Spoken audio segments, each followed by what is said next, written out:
नमस्कार दोस्तों, आज के इस वीडियो में हम बात करने वाले हैं यूरोप महाद्वीप के अंतर्गत ऑस्ट्रिया देश के बारे में। ऑस्ट्रिया के साथ साथ हम बात करेंगे स्लोवाकिया, स्लोवेनिया और बात करेंगे चेक रिपब्लिक के बारे में। चेक गणराज्य आप सुनते हैं, उन देशों की बात करेंगे। पीछे मानचित्र बना हुआ है, इसके जरिए हम आपको चीज़ें बताने की कोशिश करेंगे। यूरोप की श्रृंखला में जो मैं बता रहा हूँ, आप देख रहे होंगे कि जिस तरीके से यूरोप भी लगभग ख़त्म ही नहीं होने वाला है। कुछ ही देश और बचे होंगे जिनके बारे में बताना है और फिर यूरोप ख़त्म हो जाएगा।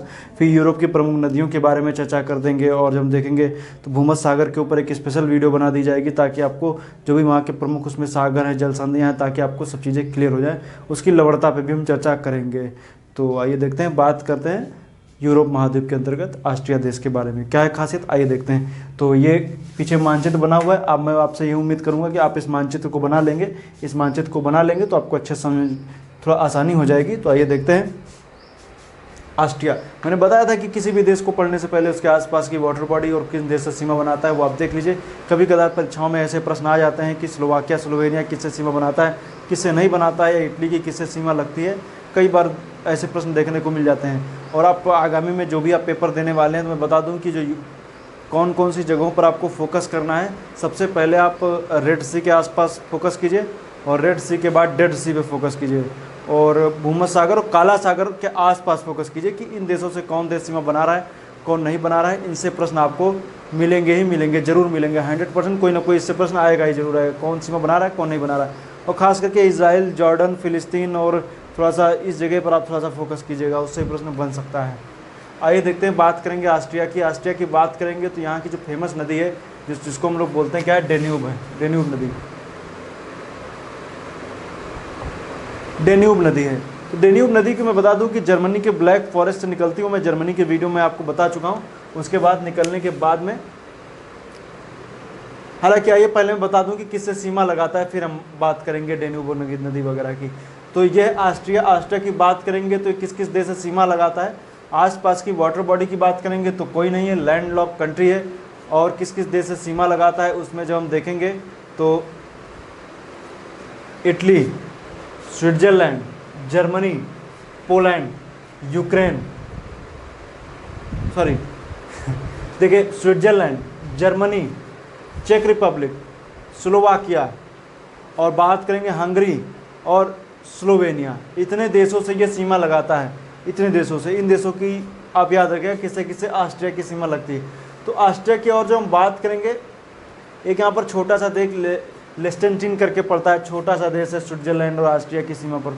बहुत ज़्यादा इंपॉर्टेंट नहीं है, इसलिए मैंने बताया। कोई लैंड लॉक कंट्री है, छोटा सा बिल्कुल देश पड़ता है, लेकिन कोई मानचित्र बहुत ज़्यादा उसको शोर नहीं होता है, इसलिए मैं उसको ज़्यादा बताऊँगा नहीं।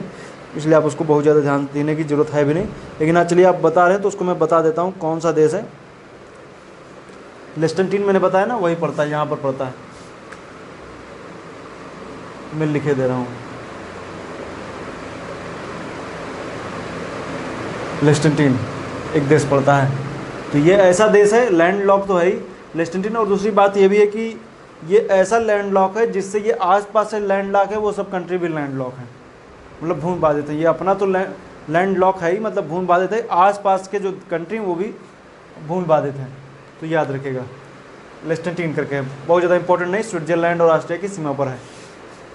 आइए देखते हैं, यहाँ मैंने बताया था कि जो स्विट्जरलैंड के आसपास जो आल्प्स पर्वत आप दिखता है, उसका जो पूरा एक्सटेंशन है, ये पूरा आप देखेंगे, ये पूरा यहाँ पर पूरा आल्प्स पर्वत ही फैला हुआ है पूरा है।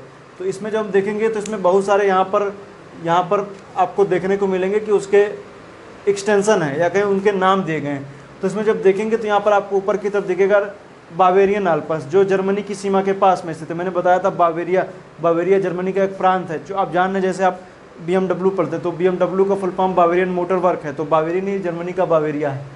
बावेरियन हो गया आल्प्स है। दक्षिण की तरफ आएंगे तो ओस्टल आल्प्स है, और इस तरफ आएंगे तो कार्निक आल्प्स है। ये तीन आल्प्स पर्वत यहाँ पर पड़ते हैं। ओस्टल की बात करेंगे तो ये इटली की सीमा पर है। बावेरियन की बात करेंगे तो ये पड़ता है जर्मनी की सीमा पर। और ये भी कार्निक आल्प्स भी पड़ता है किसकी, इटली की सीमा पर पड़ता है। तो ये तीन आल्प्स हैं, बाकी पूरा ये आल्प्स से घिरा हुआ पूरा एरिया है ये।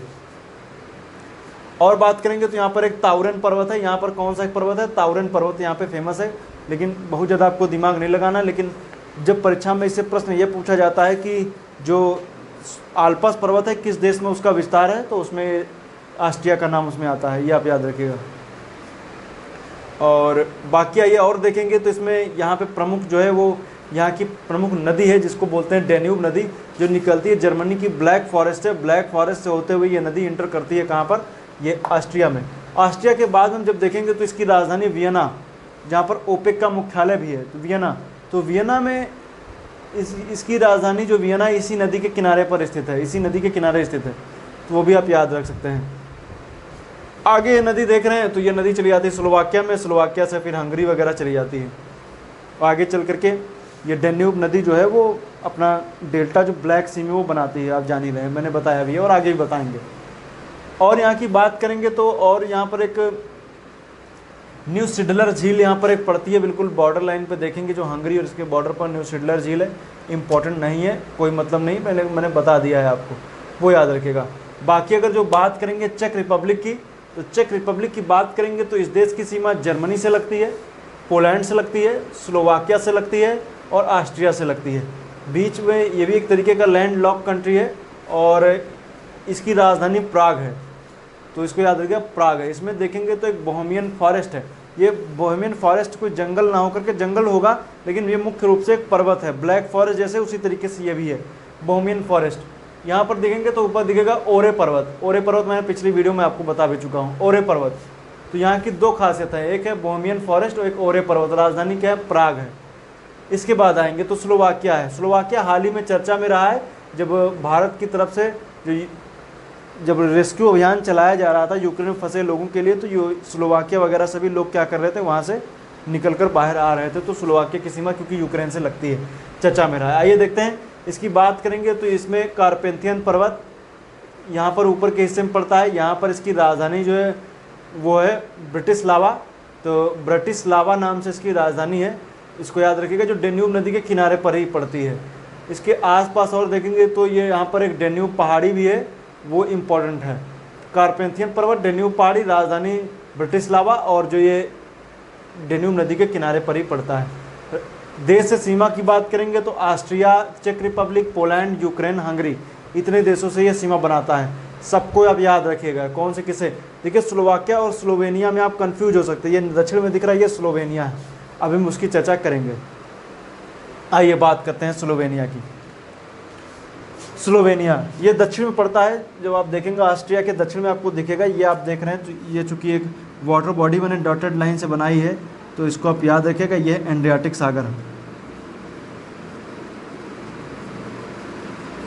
ये भूमध्य सागर का ही पार्ट है, भूमध्य सागर का ही पार्ट है। इसमें जब देखेंगे तो इसमें इसकी राजधानी जुबलजाना है, कोई बहुत ज़्यादा इंपॉर्टेंट, लेकिन हाँ ये उन राजधानियों में जब आएगा तो आप गलत जरूर करेंगे, तो इसलिए आप इसको दिमाग में रखिएगा, प्रश्न हो सकता है कहीं पूछ ही ले जाए, जुबलजाना।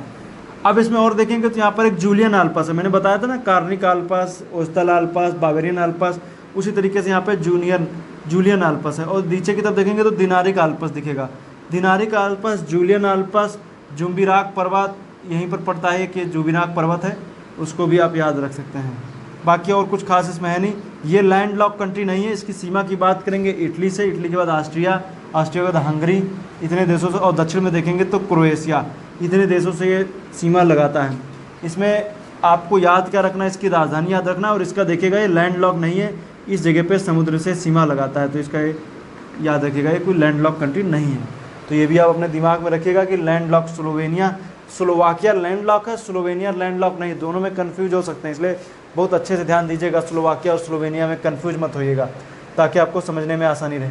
स्लोवाकिया, तो वाकिया की बात करेंगे तो वाकिया इसमें देखिए तो यूक्रेन में एक वाकिया हुआ कि रसिया ने उस पर अटैक किया, तो स्लोवाकिया है, और ये क्या स्लोवेनिया है, स्लोवेनिया क्रोएशिया के पास में, स्लोवाकिया यूक्रेन के पास में, ये याद रखिएगा। बाकी और कुछ इसमें खास है नहीं, जितनी चीज़ें थी मैंने बता दी, और भी बहुत सारी चीज़ें, लेकिन परीक्षा की दृष्टि से वो इम्पोर्टेंट है नहीं। नेक्स्ट वीडियो में बात करेंगे हंगरी की, हंगरी की नेक्स्ट वीडियो में बात होगी। हंगरी के साथ हम रोमानिया वगैरह को भी कवर कर लेंगे, या तो हम बात करेंगे क्रोएशिया वगैरह की, क्रोएशिया वगैरह, हालांकि भी जल्द से जल्द वो सब चीज़ें बताएंगे, क्रोएशिया वगैरह भी आएगा, सब कुछ बताया जाएगा, कुछ भी छूटेगा नहीं इसमें से। तो आज के लिए इतना ही, उम्मीद करता हूँ वीडियो आपको अच्छा लगा होगा। वीडियो देखने के लिए आपका बहुत बहुत धन्यवाद। मिलेंगे नेक्स्ट वीडियो में।